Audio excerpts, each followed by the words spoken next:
Taking a slowpoke like you on a honeymoon wouldn't be any fun, would it? That's why I left you behind. Traveling with mom is hundreds of times more enjoyable. I was dumbfounded by the words coming from my husband over the phone. I had been looking forward to our honeymoon, but next to him wasn't me, it was his mother. Sorry, dear. Could you just stay home this time? Don't worry, we'll have fun. The cheerful voice of his mother could be heard faintly through the phone. I never imagined he would go on a trip with his mother and leave me at home. Collapsing under the weight of a situation I had never considered. Tears I had been holding back streamed down my cheeks.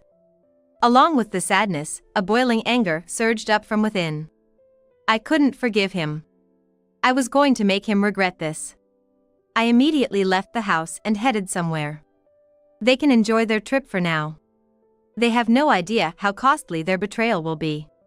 I am Kelly. I work as an administrative assistant at the metropolitan branch of a major corporation, Company A. My husband, Mike, is a salesman at the same branch. He's a kind man with a refreshing smile, and we hit it off quickly. Before we knew it, we were drawn to each other and got married after a company romance. We've been married for a year. We had our wedding, but we haven't gone on our honeymoon yet. We spent a lot on the wedding, so let's save up a bit more before we go on our honeymoon. I'm also worried about leaving mom alone, but I promise we'll go, so please wait, he said. My mother-in-law has been living alone since my father-in-law passed away, a year before our wedding. Our condo was close to my in-law's house, and since his father's death, my husband frequently checked on his mother. Though a year had passed since she started living alone, I understood my husband's concern for his mother, a family member. My mother-in-law hasn't been very welcoming to me since we first met, and I'm honestly grateful that my husband actively checks on her. Plus, it's true we spent a lot on the wedding. I agreed with my husband's idea, looking forward to our honeymoon while we saved up.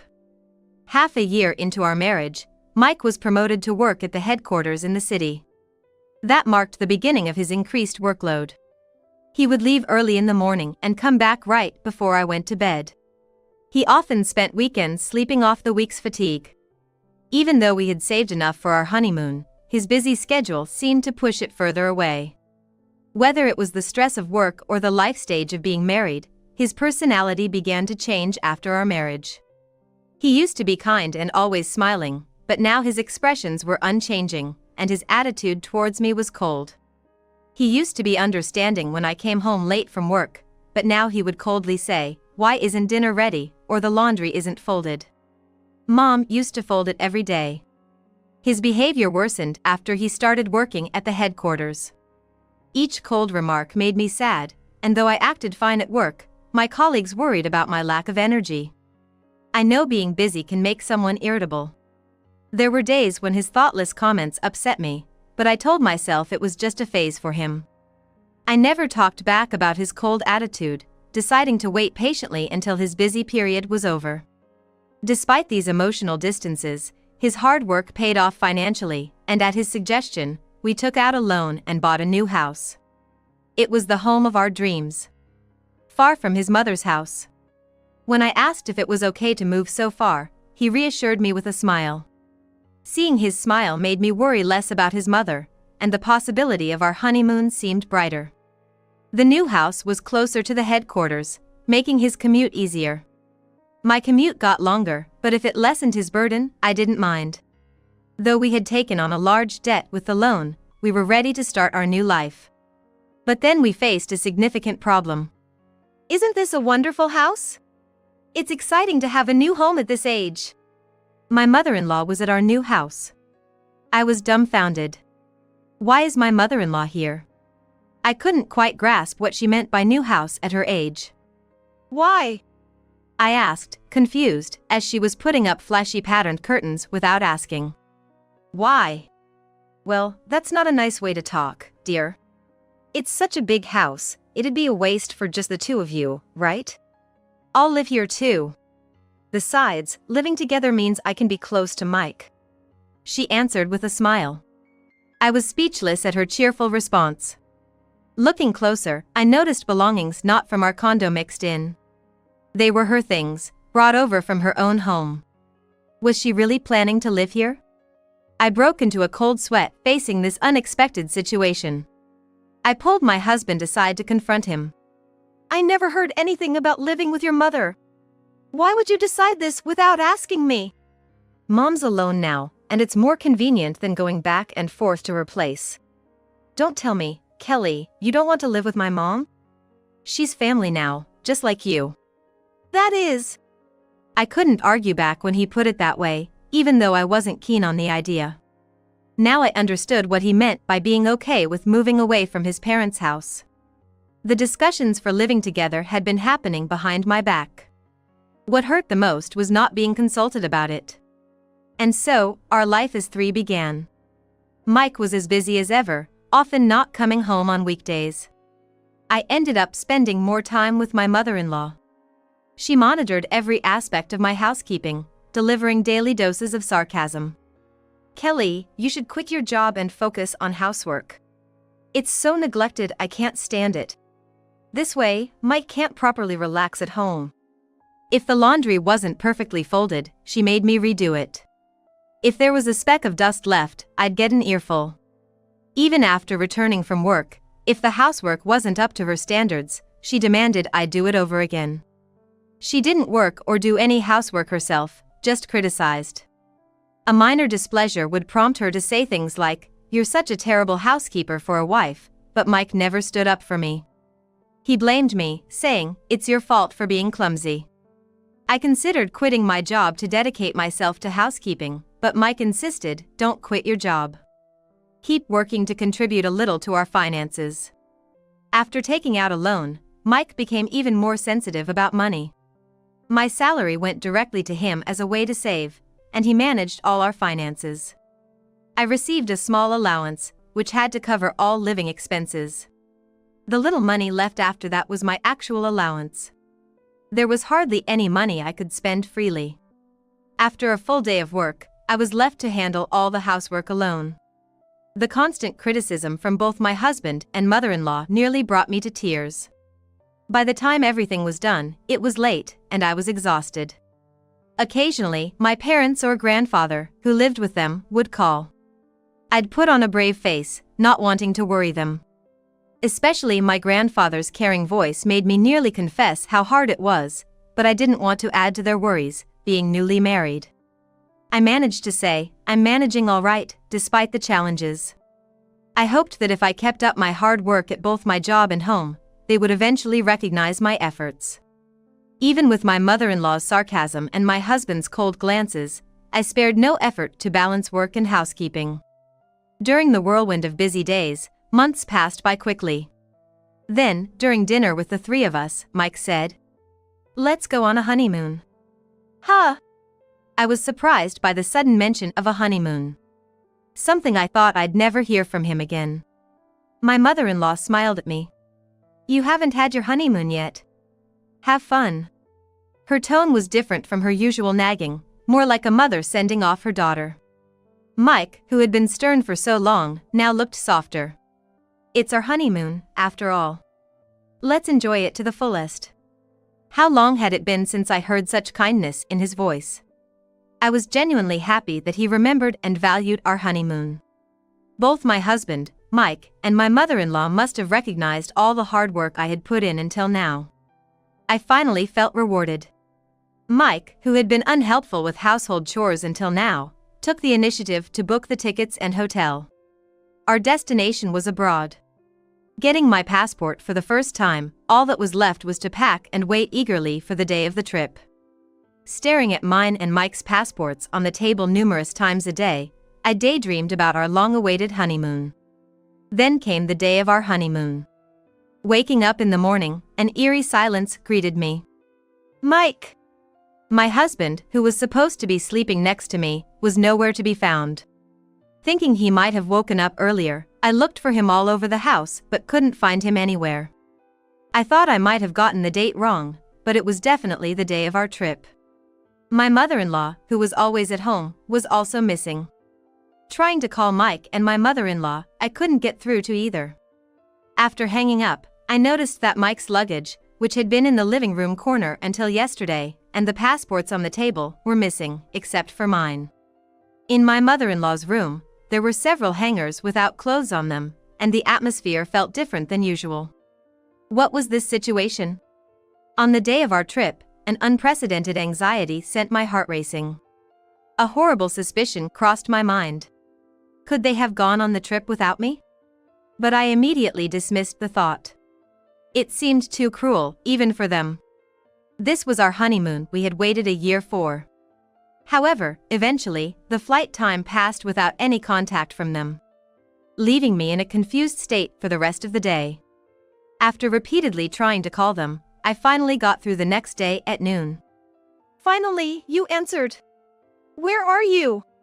I've been so worried, you haven't been answering your phone. I blurted out loudly, overwhelmed, only for Mike to respond with a cheerful voice. Now? We're on an island down south. With Mom. Huh? My mind went blank at Mike's words. The southern island was the planned destination for our honeymoon. And he was there with his mother. My worst fears had been confirmed. Why? It was supposed to be our honeymoon, wasn't it? Go on a honeymoon with you? As if. Taking a slowpoke who can't even do household chores like you wouldn't be any fun. That's why we left you behind. It's hundreds of times more fun with Mom. I was dumbfounded by the words coming from Mike over the phone. He had promised to take me on a honeymoon after our wedding. Was the promise he made to me all a lie? Sorry, dear. Mike was just being honest. I've always wanted to visit this country. You just stay home, okay? Don't worry, we'll have fun. I could hear my mother-in-law laughing through the phone. Overwhelmed by the situation, I couldn't respond, and the call abruptly ended. What was all my effort for? Enduring Mike's cold attitude and my mother-in-law's sarcasm, suppressing my own desires, and doing my best at both housework and my job, only to not even be acknowledged.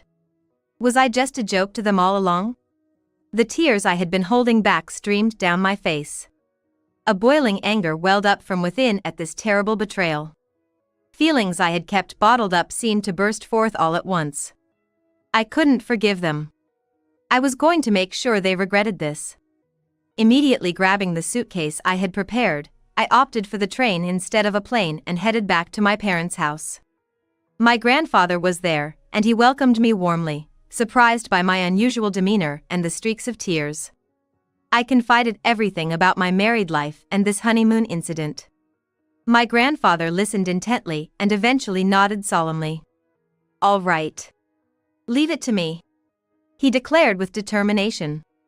The next day, as Mike and my mother-in-law were enjoying the top-tier suite, the hotel manager visited them.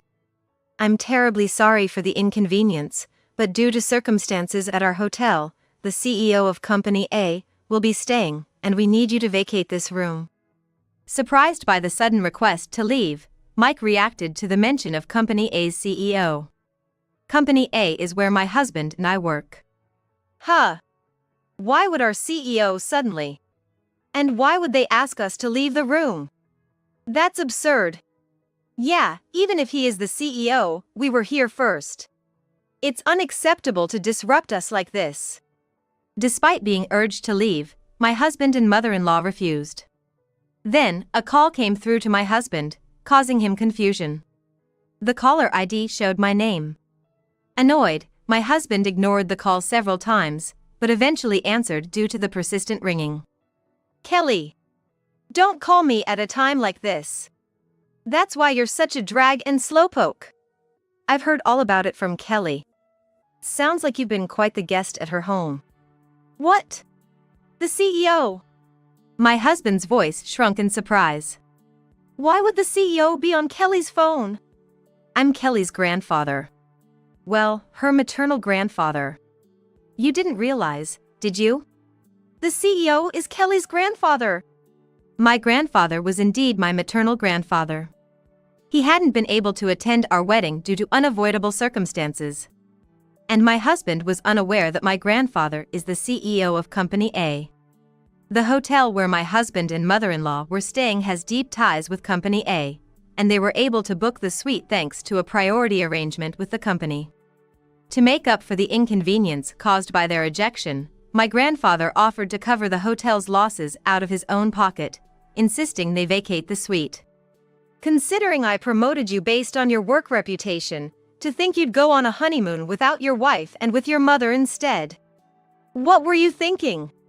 My grandfather roared at my husband, who trembled in fear. I'm terribly sorry. Excuses won't do. Get back here, you fool. My grandfather demanded, unforgiving. My husband had no room to argue. Standing next to my grandfather, I calmly took the phone from him and told my husband clearly. Mike, I intend to divorce you. Divorce? Wait, Kelly. His voice shook with agitation. I hung up without mercy, holding the fully filled out divorce papers in my hand. Meanwhile, my husband and mother-in-law, who had hurriedly taken a flight, were arguing disgracefully on the plane. It's your fault, isn't it? Saying Kelly didn't need to come on the trip. It's all because of you, Mom. Don't blame me. You were the one who agreed with it, Mike. Shut up. Don't talk to me right now. Their quarrel bothered other passengers, and they were admonished by the flight attendants. Blaming each other, they returned home to find my grandfather and me waiting in the new house. Despite their festive attire, their faces had aged significantly in just a few days. Welcome back. Could you sign the divorce papers right away? I showed the green papers to my husband, offering him a pen. He hesitated, making an uncomfortable face, and looked fearfully at my grandfather sitting next to me. I deeply apologize for this trip. You're apologizing to the wrong person first, aren't you, Mike? My grandfather sternly corrected my husband's attempt to apologize first to him. Intimidated by my grandfather's presence, my husband turned to face me again, but couldn't meet my eyes. Kelly, I'm not looking for an apology. Just sign it. I interrupted him without hearing his apology. Under my grandfather's watchful eye, my husband begrudgingly signed the divorce papers. My mother-in-law couldn't say anything snide to me and silently watched my husband sign. This was the end of my relationship with my husband and mother-in-law.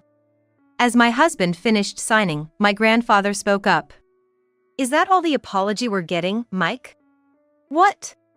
I looked at my grandfather, curious about what he would say next. What he revealed was shocking. You've been having an affair with a female employee at the company, haven't you? I was speechless, not having noticed my husband's affair. My grandfather explained that he had been covertly keeping an eye on me through his visits to various branches. Concerned about my dwindling spirits after marriage, he hired a detective to follow my husband, uncovering the affair. Photos laid on the table showed my husband entering a hotel with another woman. The reason my husband wasn't coming home until late or at all was because he was having an affair. Despite forcing me to work, he freely spent money and even had an affair, leaving me dumbfounded and speechless. It's truly unfortunate. We can't have someone like you in the main office. Prepare yourself for the consequences. I'm so sorry. Please, anything but a demotion. My husband begged. Then, turning to me with tears streaming down his face, he apologized again. Kelly, I'm really sorry. I apologize for everything up to now. Please, say something to the CEO. I did my best at work, didn't I? Mike never acknowledged my efforts, did he? Why should I acknowledge Mike's hard work when he's been unfaithful at the company? If you're so close to your mother that you'd go on a honeymoon with her, why don't you ask her to sort it out? No way! I had no intention of listening to his request now. As my husband was wallowing in despair, my mother-in-law began to apologize. I'm so sorry for what my foolish son has done. He will never do such a thing again, so please don't abandon my son. She begged earnestly. After watching them with a cold gaze, I firmly told my husband and mother-in-law.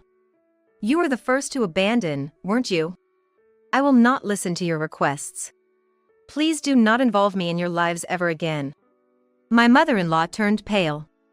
My grandfather, with a stern look, nodded and stood up from the sofa. Leaving my husband and mother-in-law in the new house, the curtain finally closed on this chapter. Afterward, my husband was demoted to a subsidiary company, placed near a window as a mere figurehead. His salary significantly decreased, making it impossible to properly pay off our new house's mortgage. Rumors of his affair had already spread throughout the subsidiary, and he was treated like an outcast by the employees.